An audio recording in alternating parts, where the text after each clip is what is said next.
మా పార్టీ తరపున న్యాయ పోరాటానికి కూడా వెనుకాడం.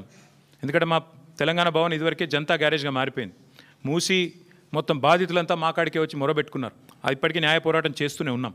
భవిష్యత్తులో కూడా ఈ కుంభకోణం మీద కూడా తప్పకుండా మా పార్టీ తరపున న్యాయ పోరాటం చేస్తామని చెప్పి కూడా మీ అందరికీ తెలియజేస్తూ మీ అందరికీ thank you.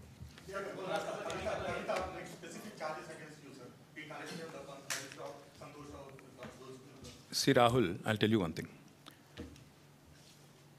Whatever had to be discussed has been discussed in the party. Action has been taken. Once action has been taken, there is nothing further that I can add or comment.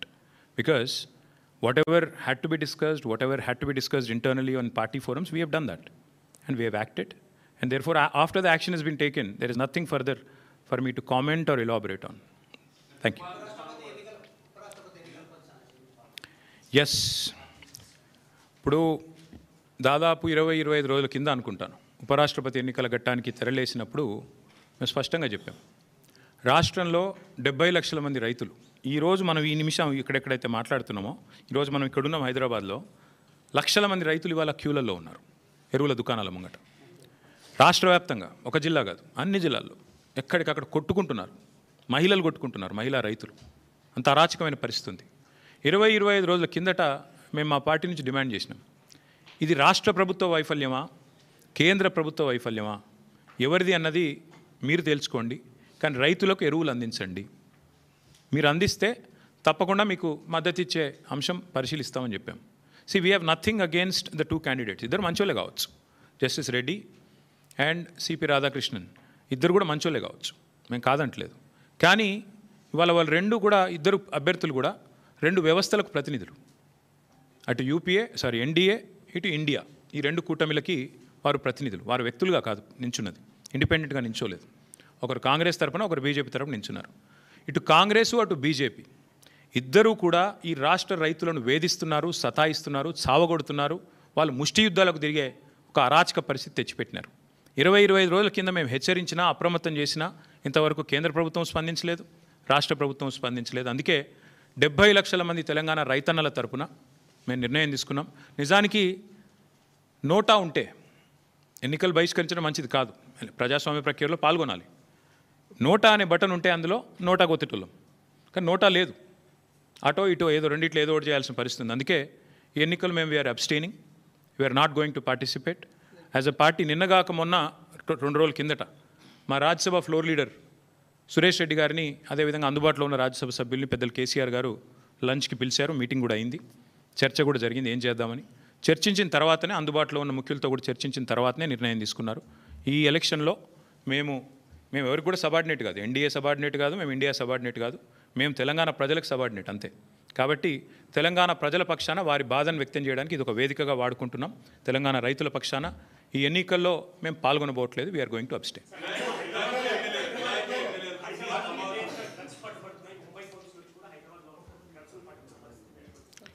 తెల్లారు లేస్తే బిల్డప్లు, ఒకటి eagle అని, ఇంకోటి హైడ్రా అని, నేను 18 గంటలు పనిచేస్తా అని, నేనే హోంమంత్రిత్వ శాఖ కావాలని నా దగ్గర పెట్టుకున్నా అని.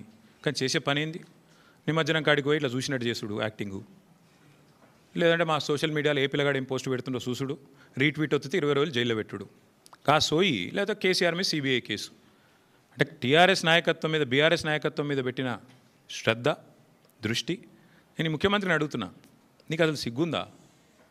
మహారాష్ట్ర పోలీసు వాళ్ళు వచ్చి ఇక్కడ నెలల తరబడి ఆ కంపెనీలో కూలీలుగా చేరి, కార్మికులుగా చేరి, నెలల తరబడి పరిశోధించి, చివరికి అది డ్రగ్స్ అని తెలుసుకున్న తర్వాత, నిర్ధారించుకున్న తర్వాత, నీకు ఖబర్ లేకుండా, నీ పోలీసు వాళ్ళకి ఖబర్ లేకుండా, నీ ఇంటెలిజెన్స్ వ్యవస్థ కుప్పగూలిపోయి వాళ్ళు వచ్చి దాడి చేసి, మహారాష్ట్ర పోలీసు వాళ్ళు వచ్చి హైదరాబాద్లోని చర్లపల్లిలో దాడి చేసి 12,000 కోట్ల డ్రగ్స్ పట్టుకున్నారు. నేను ముఖ్యమంత్రిని అడుగుతున్నా, నీకేమైనా ముడుపులు ముట్టినాయి? ఇలా 12,000 కోట్లు 21 నెలల నుంచి ఏం చేస్తున్నావు? నీ ఈగల్ ఏం చేస్తుంది? నీ హైడ్రా ఏం చేస్తుంది? నీ హోంమంత్రిత్వ శాఖ ఏం చేస్తుంది? నీ పోలీస్ ఇంటెలిజెన్స్ ఏం చేస్తుంది? ముడుపులు తీసుకోవడంలో బిజీగా ఉన్నారా? ఎట్లా? హైదరాబాద్లోని చెర్లపల్లిలో 12,000 కోట్లు. ఇది భారతదేశంలోనే 2వ అతిపెద్ద డ్రగ్స్ ఇప్పటిదాకా దొరికింది. ఇదివరకు ఒకసారి గుజరాత్లో దొరికింది 21,000 కోట్లు, ఇప్పుడు రెండోసారి 12,000 కోట్లు. సిగ్గులేని విషయం ఏంటంటే, సిగ్గుపడాల్సిన విషయం ఏంటంటే, మన పోలీసులకు ఖబర్ కూడా లేదు. మహారాష్ట్ర పోలీసుడు వచ్చి దాడి చేసేదాకా మన పోలీసులో ఖబర్ కూడా లేదు. ముఖ్యమంత్రి గారికి ముడుపులు అందినాయి అనేది నా అనుమానం. అందుకే చూసి చూడనట్టు వేయండేమో, లేదా ముఖ్యమంత్రి బిజీగా ఉన్నాడేమో. ఏది ఎవడు రీట్వీట్ అవుతుండు వాని మీద కేసు పెట్టుర్రి, ఎవడు పోస్ట్ పెడుతుండు వాని అర్జెంట్ లోపల వేయండి, లేదా గణేష్ కాడపోయి కొద్దిగా స్టంట్ కొట్టినట్టు చేద్దాం, అక్కడ కేసీఆర్ పాటలు బాగా పెడుతురు, పోలీసు వాళ్ళు డీజే బాక్సులు గుంజుకోవాలి, యాంప్లిఫైర్లు గుంజుకోవాలి. గదే పని ఏమన్నది ఇవాళ పోలీసులకు రాష్ట్రంలో పని. పాపం పోలీసుల బండ్లలో డీజిల్ దిక్కులేదు. మేము మమ్మల్ని అరెస్ట్ చేస్తుంటే హరీష్ రావు గారు అడిగినారు, ఏమైనా నీకు టీఏ వచ్చిందని అడిగారు. పాపం ఆయన నవ్వుతుండు పోలీసు ఆయన. డిఏ వచ్చినాదా, టీఏ వచ్చినాదా, మీ బండ్లలో డీజిల్ అని వస్తున్నాదా అంటే చెప్పలేకపోతున్నారు. పోలీసు వాళ్ళు నవ్వుతున్నారు. అట్లాంటి పరిస్థితి ఉన్నది వాళ్ళు. అందుకే ఈ రాష్ట్ర హోంమంత్రికే ముడుపులు అందినట్టుగా నాకైతే అనుమానం ఉంది.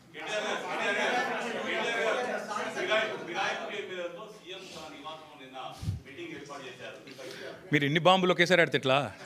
అయితే బ్రదర్ సింపుల్, ఇందులో ఏం చర్చ చేయాల్సిన అంశం కూడా ఏం లేదు. వాస్తవం ఏంటంటే already the PCC president has turned approver. PCC president తన నేర ఆరోపణను అభియోగాన్ని ఒప్పుకున్నాడు ఆల్రెడీ బహిరంగంగా. ఓ టీవీ చర్చలో